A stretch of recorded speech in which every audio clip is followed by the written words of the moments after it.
اللہ تعالیٰ نے اس کائنات میں اپنی بات پہنچانے کے لیے، اپنا پیغام پہنچانے کے لیے اللہ نے اپنی مخلوق تک کون سا طریقہ اختیار فرمایا کہ اللہ کی بات وہ اللہ کی مخلوق تک پہنچ جائے۔ اللہ تعالیٰ قادر ذات ہیں، اللہ یہ بھی کر سکتے تھے کہ اپنی بات براہ راست اپنی مخلوق تک پہنچا دیتے، لیکن یہاں سوال یہ ہے کہ اللہ نے اپنی بات اپنی مخلوق تک براہ راست نہیں پہنچائی، براہ راست بات اتاری نہیں، براہ راست اپنا پیغام بھیجا نہیں، بلکہ اللہ نے اپنی بات، اپنا پیغام، اپنے احکامات، اپنے قوانین، اپنے ضوابط اپنی مخلوق تک پہنچانے کے لیے اللہ نے دو طریقے استعمال کیے، اللہ نے دو راستے اختیار کیے کہ میں اپنی بات پہنچاؤں گا۔ تو پہلا طریقہ یہ ہے کہ میں اپنی طرف سے 1.25 لاکھ انبیاء، میں اپنی طرف سے اس کائنات پر اپنے بعد اپنے نمائندے، میں اس کائنات میں اس کرۂ ارض پر اپنے بعد اپنے انبیاء کو نمائندہ بنا کر میں اس کائنات میں اتاروں گا۔ اللہ تو یہ انبیاء کیوں بھیجے گا؟ تو اپنی بات براہ راست ہمیں دے دیتا، ہم آپ کی بات لے لیتے، ہم اسے یاد بھی کرتے، ہم اسے سنتے بھی نہ، لیکن اس کا جواب میں بعد میں دوں گا۔ پہلے یہ بات سمجھ لیں، اللہ نے اپنی بات میرے اور آپ تک پہنچائی کیسے؟ آج دنیا کا دور ہے، جدید سوشل میڈیا کا دور ہے، مجھے بات پہنچانی ہے، ذرائع ابلاغ چینج ہو چکے۔ پہلے بات پہنچانے کے لیے خط و کتابت کا نام ہوتا، خط و کتابت کے ذریعے اپنے دوسرے تک بات پہنچائی جاتی۔ نظام بدلتے بدلتے اخبارات آ گئے، اخبارات کے بعد بدلتے ٹیلی ویژن آ گئے، خبریں آ گئی، چینل بن گئے، اس کے بعد کرتے کرتے آج کے دور میں، جس دور میں میں اور آپ بیٹھے ہیں، اپنی بات پہنچانے کے لیے گھنٹوں کا انتظار نہیں کرنا پڑتا، اپنی بات پہنچانے کے لیے منٹوں کا انتظار نہیں کرنا پڑتا۔ آپ نیٹ کھولیں، یہاں سے میسج کریں، سیکنڈوں میں آپ کا میسج امریکہ پہنچ جائے گا، سیکنڈوں میں آپ کا میسج انگلینڈ پہنچ جائے گا، سیکنڈوں میں آپ کی بات سعودیہ پہنچ جائے گی، سیکنڈوں میں آپ کی بات افغانستان پہنچ جائے گی، سیکنڈوں میں آپ کی بات مصر اور عراق، شام اور فلسطین، جس ملک میں چاہیں یہاں سے بیٹھے بیٹھے آپ کی بات سیکنڈوں میں پہنچ جائے گی۔ اللہ نے اپنی بات کو اتارنے کے لیے اللہ نے دو راستے اختیار کیے، کہا کہ میں نے اپنی بات پہنچانی ہے۔ کا پہلا حل کیا ہے؟ اللہ نے انبیاء بھیجے، انبیاء کے ذمہ کام یہ تھا، مجھ سے احکامات کو لینا ہے، میری مخلوق تک پہنچانا ہے، مجھ سے قانون لینا ہے، میری مخلوق تک پہنچانا ہے، مجھ سے میری بات لینی ہے، میری مخلوق تک پہنچانی ہے، مجھ سے میری کتاب لینی ہے، مخلوق تک پہنچانی ہے، مجھ سے میرا کلام لینا ہے، مخلوق تک پہنچانا ہے، مجھ سے میرے دل کی بات لینی ہے، میری مخلوق تک پہنچانی ہے۔ اللہ کیسے پہنچائیں؟ کہا دیکھو میں انبیاء بھیج رہا ہوں۔ سب سے پہلی اینٹ جو دنیا میں آئی حضرت آدم علیہ السلام کو اللہ نے دنیا میں بھیجا۔ سوال یہ ہے اللہ تو نے آدم کو کیوں بھیجا؟ بھیجنے کی ضرورت کیا پڑی؟ جواب ملا، اللہ یہ چاہتے تھے میری بات مخلوق تک پہنچائی جائے، آدم کو اتارا۔ اللہ چاہتے تھے میری بات میری مخلوق تک پہنچائی جائے، حضرت موسیٰ کو اتار دیا۔ اللہ چاہتے تھے میری بات میری مخلوق تک پہنچائی جائے، یوسف کو بھیجا۔ اللہ چاہتے تھے میری بات میری مخلوق تک پہنچائی جائے، یعقوب کو بھیجا۔ اللہ چاہتے تھے میری بات میری مخلوق تک پہنچائی جائے، عیسیٰ کو بھیجا۔ اللہ چاہتے تھے میری بات میری مخلوق تک پہنچائی جائے، ابراہیم کو بھیجا۔ اللہ چاہتے تھے میری بات میری مخلوق تک پہنچائی جائے، اسماعیل کو بھیجا۔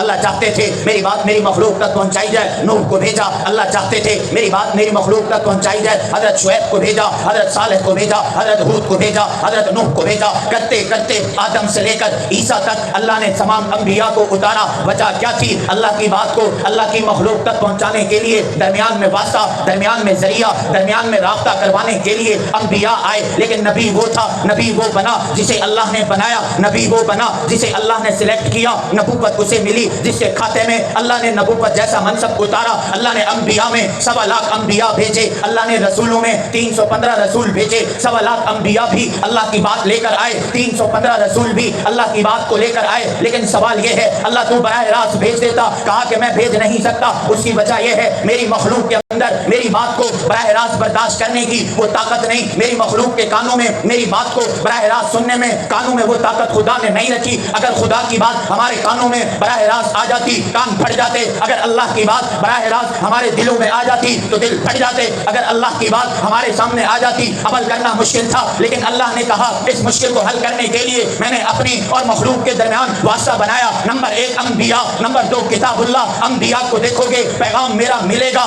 انبیاء کو دیکھو گے بات میری ملے گی، انبیاء کو دیکھو گے قانون میرا ملے گا، انبیاء کو دیکھو گے میرا پیغام ملے گا۔ اور اس کے ساتھ میں نے آسمانی کتابیں اتاری، تو کتاب اللہ بھی وہ جس میں خدا کا پیغام، انبیاء بھی وہ جو خدا کا پیغام لے کر آئے۔ نبی نے بات کی، خدا کے پیغام کی، کتاب نے بات کی، خدا خدا کے قانون کی پتہ یہ چلا اللہ مخلوق کے درمیان دو واسطے بنے. اگر بات خدا کی لینی ہو کتاب اللہ اٹھا لو, اللہ کی بات لینی ہو نبی کے دروازے پہ چلے جاؤ, نبی کے دروازے پہ جاؤ گے بات خدا کی ملے گی, قرآن اٹھاؤ گے بات کتاب کی ملے گی. سوال یہ ہے, میرا سوال پھر بھی ہے, اللہ تو براہ راست اتار دیتا. اس کا جواب قرآن مجید میں لو انزلنا هذا القرآن على جبل لرأيته خاشعا متصدعا من خشیت اللہ. اللہ یہ بات بتانا چاہتے ہیں میرے کلام میں فل پاور طاقت اتنی ہے کہ یہ تو پہاڑ برداشت نہیں کر سکتا, پہاڑ میں ہمت نہیں. ایک انسان کے دل میں یہ ہمت کیسے آئے گی؟ اللہ نے کہا ہاں میں نے اس کی طاقت کو ہلکا کیا. اللہ تو نے اس کے لیے کیا انتظام کیا؟ جب کہ تو نے قرآن میں کہا کہ اسے پہاڑ نہیں اٹھا سکتے,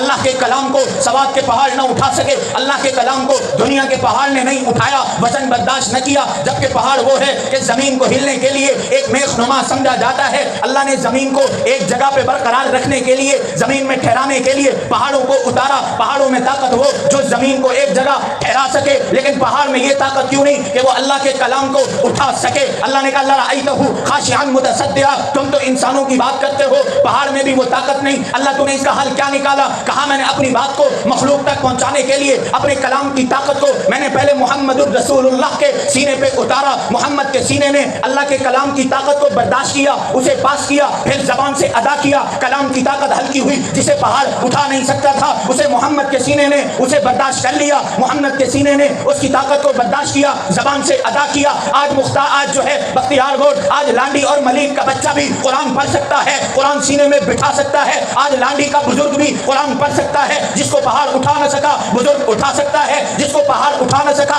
10 سال کے بچے نے اسے یاد کر لیا, جس کو پہاڑ برداشت نہ کر سکا اسے نوجوانوں نے بھی اسے پڑھنا شروع کر دیا. جس کو پہاڑ اٹھا نہ سکا مسجد کے مصلی پہ امام نے پڑھنا شروع کر دیا. جس کو پہاڑ اٹھا نہ سکا اس کو ہر دیہاتی, ہر امیر, ہر غریب, ہر سفید, ہر گھوڑا, ہر کالا, ہر نسلی جو بھی ہے, جو چاہے جس وقت چاہے خدا کی بات کو جب چاہے ریڈنگ کر سکتا ہے, اسے تلاوت کر سکتا ہے, اسے پڑھ سکتا ہے. وجہ کیا ہے؟ پہلے محمد کے سینے نے اسے برداشت کیا, محمد الرسول اللہ کی زبان نے آگے منتقل کیا.